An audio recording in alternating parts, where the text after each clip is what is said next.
So middle school, early adolescence, 12, 13, 14 years old, the burning question that these kids are asking is, who am I and where do I belong? These are some pretty existential questions. They're starting to really think about the world. They're starting to really develop their values. They're starting to develop their sense of who's who.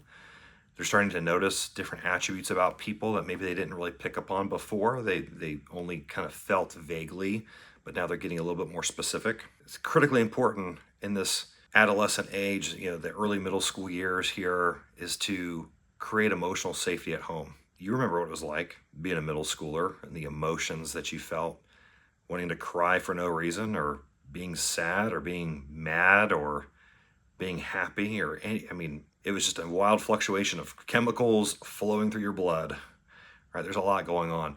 So helping create that emotional safety and stability at home is so huge. It's so huge. They may never tell you that, right? But creating a safe place for them to express what's going on, like, oh my gosh, I'm so mad about X, or I'm so sad about this.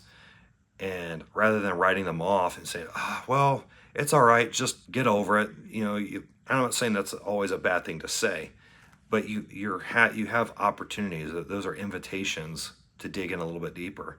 Like, oh, tell me a little bit more about that. What was going on there? Or, oh, I thought you were friends with Lauren. Why aren't you friends with her anymore? Just opening up abilities to have a deeper connection and deeper conversation. They're wanting to differentiate themselves from you. Oftentimes, they may not want to look and act exactly like you.